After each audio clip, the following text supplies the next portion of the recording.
Oke, halo semuanya, kembali lagi eh, kita di video yang kedua, yaitu kita akan membahas tentang motivasi. Nah, apa sih itu motivasi? Motivasi adalah proses yang menghasilkan intensitas, arah, dan ketekunan individu dalam usahanya untuk mencapai tujuan. Jadi secara sederhana motivasi itu menjelaskan mengapa seseorang mau berusaha keras, seberapa besar usaha yang ia keluarkan, dan seberapa lama ia mampu bertahan menghadapi kesulitan.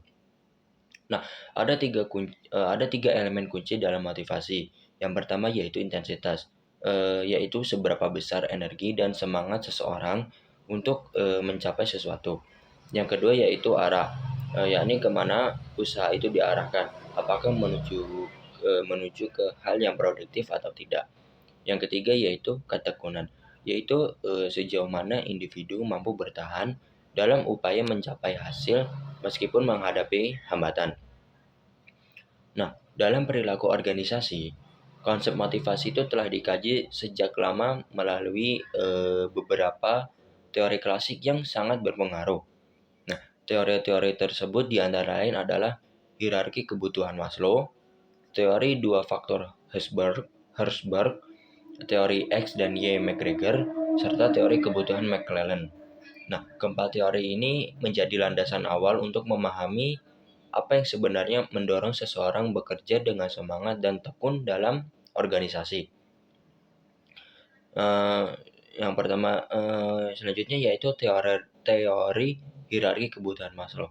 Nah, menurut Abraham Maslow, manusia itu memiliki 5 tingkat kebutuhan yang tersusun secara hierarkis.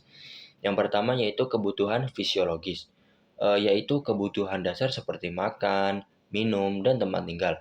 Yang kedua yaitu kebutuhan rasa aman, yaitu keinginan untuk memperoleh perlindungan dari ancaman dan ketidakpastian. Yang ketiga yaitu kebutuhan sosial, yaitu kebutuhan untuk berinteraksi, diterima, dan menjadi bagian dari kelompok. Yang keempat yaitu kebutuhan harga diri, yaitu dorongan untuk dihargai dan diakui oleh orang lain. Yang kelima yaitu kebutuhan aktualisasi diri, yaitu dorongan untuk mewujudkan potensi diri secara penuh. Maslow juga menekankan bahwa ketika kebutuhan pada tingkat lebih rendah telah terpenuhi, maka individu akan terdorong untuk memenuhi kebutuhan pada tingkat yang lebih tinggi. Selanjutnya yaitu teori dua faktor Herzberg. Nah, Frederick Herzberg membedakan dua faktor kelompok yang memengaruhi kepuasan kerja, yaitu faktor motivator dan faktor higien. Faktor motivator merupakan faktor intrinsik yang berhubungan dengan kepuasan kerja, seperti pencapaian, pengakuan, dan tanggung jawab.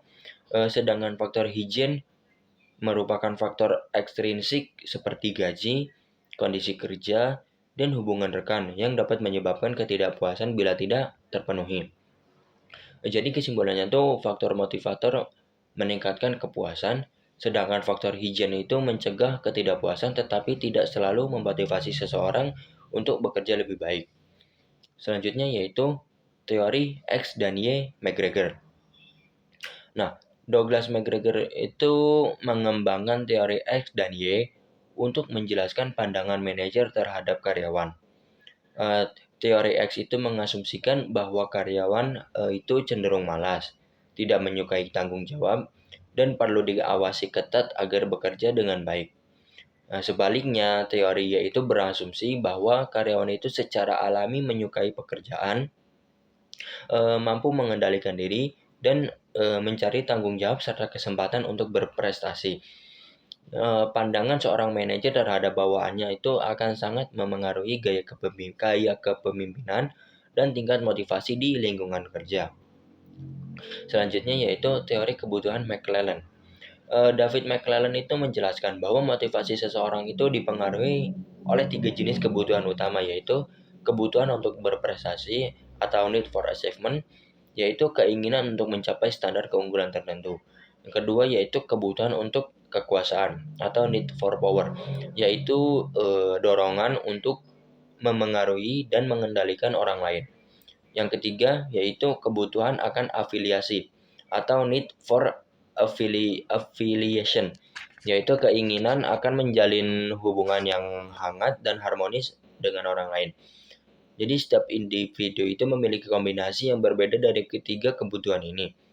Dan kombinasi tersebut akan menentukan perilaku dan gaya kerjanya dalam organisasi. Nah, selanjutnya yaitu teori motivasi kontemporer. Selain teori klasik, terdapat pula teori motivasi kontemporer yang lebih modern dan disesuaikan dengan kondisi kerja masa kini. Yang pertama yaitu self-determination theory, yang menekankan pentingnya motivasi intrinsik, yaitu dorongan dari dalam diri yang memberikan kepuasan batin dibandingkan motivasi intrinsik yang berasal dari luar. Yang kedua yaitu goal setting theory, yang menjelaskan bahwa tujuan yang spesifik dan menantang disertai umpan balik dapat meningkatkan kinerja seseorang. Yang ketiga yaitu manajemen by objective atau MBO, yaitu pendekatan manajemen di mana atasan dan bawahan bersama-sama menetapkan tujuan dan menilai hasilnya. Yang keempat yaitu self-efficacy theory, yaitu keyakinan seseorang terhadap kemampuannya dalam menyelesaikan tugas atau mencapai tujuan tertentu. Yang kelima yaitu reinforcement theory, yang menyatakan bahwa perilaku manusia itu dipengaruhi oleh konsekuensi yang diterima. Jika perilaku diberi penghargaan, maka kemungkinan besar itu akan diulangi. Yang keenam yaitu equity theory, yang menjelaskan bahwa individu akan membandingkan masukan dan hasil kerja mereka dengan orang lain.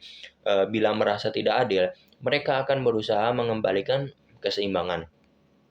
Yang ketujuh yaitu expectancy theory, yang menyatakan bahwa motivasi seseorang itu tergantung pada seberapa besar ia percaya bahwa usahanya itu akan menghasilkan kinerja yang baik dan bahwa kinerja itu akan membawa hasil yang diinginkan.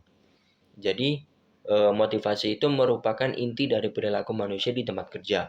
Melalui pemahaman teori motivasi, baik klasik maupun kontemporer, kita dapat memahami bahwa setiap individu itu memiliki kebutuhan dan dorongan yang berbeda. Manajer dan organisasi itu perlu menciptakan lingkungan kerja yang mampu memenuhi kebutuhan tersebut agar karyawan termotivasi untuk memberikan kinerja terbaik. Motivasi itu bukan hanya tentang bekerja keras, tetapi tentang memahami alasan dibalik setiap usaha manusia untuk mencapai tujuan.